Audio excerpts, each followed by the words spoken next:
On this machine, this is the 450 transmission machine. This one's just a little bit different than a lot of them in the field. This is one that I play around with here at the shop.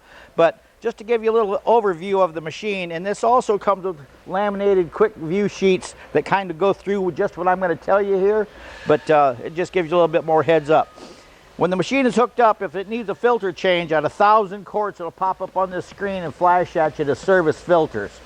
In order to change this up to get rid of your filter code, if it's flashing there, after you change your filters on the front of the machine here and get ready to go again, to clear that code, you go into your menu, go back to your third screen. It will have a reset filter usage, and you just go push 2 and push the stop button, and it will clear that code so it won't pop up every time when they get ready to use the machine. Now, if it pops up when they get ready to use the machine, it won't isolate them from not using the machine. All you gotta do is just push the stop button to clear it, and you'll be able to use the machine. But just suggested to change those filters so it stays doing a timely flush.